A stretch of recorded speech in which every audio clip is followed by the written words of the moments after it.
पसीने वाली बहू। हाय रब्बा, अरे नास पीटी, पसीने बहा बहा के पूरे घर में पसीने की बाढ़ को बुलावा दिया है तूने। अरे तो मैं क्या करूं माँ जी, आप ही बताओ। अरे भगवान से गुहार लगाओ के उठा ले मुझे। ये कहानी है अक्षरा की, जिसे शादी के पहले से बहुत पसीना आता है, फिर चाहे वो गर्मी हो या बरसात हो या फिर ठंड हो, शादी तो जैसे तैसे हो जाती है। अक्षरा के पति रणवीर को ये बात पता नहीं होती कि अक्षरा को इतना ज्यादा पसीना आता है, और ना ही उसकी सास कौशल्या और ससुर ब्रिजमोहन को पता था। लेकिन वक्त के साथ साथ कुछ ही दिनों में अक्षरा के पसीने से सभी को काफी दिक्कत होने लगती है। तो चलिए होते हैं रूबरू इस पसीने वाली बहू से। बहू, अरे ओ अक्षरा बहू, कहाँ मर गई? क्या हुआ माँ जी, बोलिए। अक्षरा पसीने से लदी हुई थी और उससे बहुत ज्यादा गंदी बदबू आ रही थी, जिससे सभी अपने नाक पर हाथ रख लेते हैं। हाय रब्बा, इतनी गंदी बदबू तो गटर की भी नहीं आती। सीरियसली यार अक्षरा, तुम्हारे पसीने की बदबू दूर दूर तक आ रही है। तो मैं किसी बर्फीले इग्लू में बैठकर खाना नहीं बना रही हूँ। इतनी गर्मी है, 2 मिनट गैस के सामने खड़े रहो तो पूरा पसीने से नहा लेते हो आप। इतनी भयंकर गर्मी है, अगर इतनी प्रॉब्लम है तो लगा लो ना रसोई में भी एसी। हाँ हाँ लगा लेते हैं।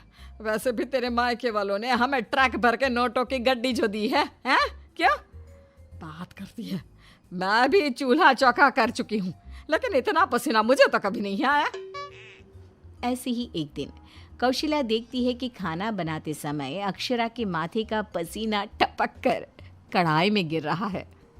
हाय रब्बा, अरे करम जलियों की महारानी, ये देख, देखिए तेरे पसीने की टंकी का लीकेज बह के अब हमारे खाने में भी टपक रहा है। अब अपना खारा पानी तू नमक के तौर पर इस्तेमाल करेगी क्या हमारे खाने में? माँ जी, मैंने जानबूझकर नहीं किया है। और रही बात पसीने की टपकने की, तो इसी बहाने ये घट्टे की सब्जी ना और भी नमकीन और स्वादिष्ट हो जाएगी मेरे पसीने की मिलावट से। छी छी छी छी, मैं जा रही हूँ बाथरूम, क्योंकि मुझे तो तेरी बातों को सुनकर और ये खाना देखकर ही उल्टी आ रही है। आज तो कुछ नहीं पकाएगी। आज हम तीनों तुझे छोड़कर बसंत भोजनालय चले जाएंगे। तू अकेले ही चखते बैठ अपने पसीने से भरे हुए ये व्यंजन। अगले दिन जब रणवीर दफ्तर से घर आता है, तभी वो अपने कमरे में अक्षरा से कहता है, अक्षरा, कल बॉस की वाइफ का बर्थडे है, इसलिए उन्होंने हमें खास न्योता दिया है, तो तुम और मैं कल पार्टी में जाएंगे। मैं ब्लैक कोट पहनूंगा, तो तुम ब्लैक साड़ी पहन लो। ओके पति जी, और कोई आदेश? नहीं नहीं, आदेश नहीं, लेकिन एक रिक्वेस्ट है। वैसे तो पार्टी में एसी होगी, लेकिन फिर भी ना तुम पूरी परफ्यूम की बोतल को अपने ऊपर छिड़क के ही चलना। एक क्या, मैं तो कहता हूँ 5 चाय बोतल को छिड़क लो ना, क्योंकि अगर किसी ने तुम्हारे पसीने की बदबू को सूंघ लिया ना तो फालतू में सीन क्रिएट हो जाएगा वहां पर, ठीक है? मुंह टेढ़ा करके अक्षरा जवाब देती है, ठीक है, लगा लूंगी, खुश। अगले दिन पार्टी के लिए अक्षरा सच में 5 परफ्यूम की बोतल को अपने ऊपर छिड़क कर सज धज के रणवीर के साथ पार्टी में चली जाती है। पार्टी में एसी थी, इसलिए पहले के 15 से 20 मिनट तो कुछ भी नहीं हुआ, लेकिन उसके बाद से जो अक्षरा को पसीने छूटने शुरू हुए कि बस वो पसीने से भीग कर गीली होती ही जा रही थी, और उसकी बहुत गंदी बदबू भी आने लगी, जिसको सुनकर पार्टी के गेस्ट आपस में बात करने लगे। अरे ये इतनी गंदी बदबू कहाँ से आ रही है? शायद किसी के जुराबों की गंदी बदबू है ये। जुराबे नहीं, मामला कुछ और ही है जनाब। इतनी बड़ी 5 स्टार पार्टी में पता नहीं कहाँ से घुस गया कोई गटर का कीड़ा। तभी रणवीर अक्षरा को धीरे से कहता है, तुम्हें कहो तो ना परफ्यूम, पाउडर और साबुन से 10 बार नहाना। लेकिन तुम्हें तो पता है ना कि मुझे पसीने छूटते ही हैं, चाहे कितना भी कुछ भी कर लूं। और उनकी ये बात बगल में खड़ी एक बूढ़ी औरत सुन लेती है और वो बवाल मचा देती है। अरे बाप रे, ये गंदी महक तो यहाँ से आ रही है। रणवीर की बीवी से देखो तो पूरे कपड़े भीग गए इसके पसीने से। सभी रणवीर और अक्षरा पर बहुत हंसते हैं। रणवीर घर जाने के बाद अक्षरा को खूब डांटता है। मिला देना पानी में मेरी पूरी मेहनत से कमाई हुई इज्जत।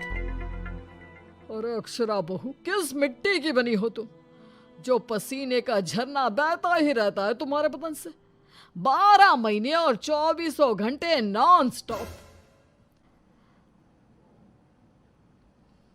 अरे अभी तो इस कलमुहे के कलेजे को ठंडक पड़ी होगी। लोगों के कुंडली में मार्केश दोष होता है, लेकिन हमारी बहू की कुंडली में पसीना दोष है।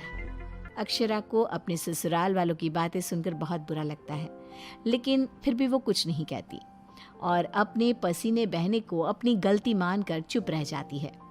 दिन बीतते जाते हैं, गर्मी का प्रकोप बढ़ते जाता है और अक्षरा के लिए गर्मी और भी बड़ी मुसीबत बन जाती है।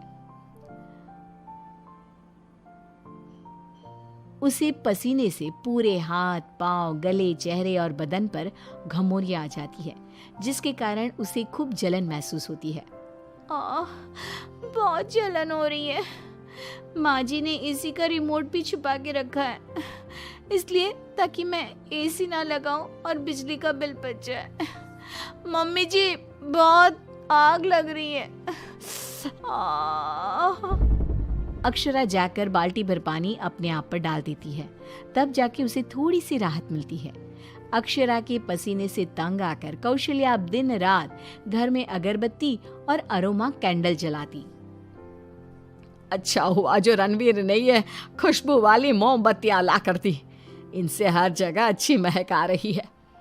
हाँ कौशल्या, बड़ी अच्छी सुगंध है, अगरबत्ती और मोमबत्ती दोनों की भी। लेकिन तभी वहां पर बाजार से सामान लाकर पसीने से लदी हुई अक्षरा आ जाती है और उसके पूरे बदन से बदबू आ रही थी और बाल तो पूरे पसीने से भीग गए थे और फर्श पर पसीने की बूंदें भी टपक रही थी। और ये बदबू इतनी तेज होती है कि मोमबत्ती और अगरबत्ती की महक को फेल कर देती है।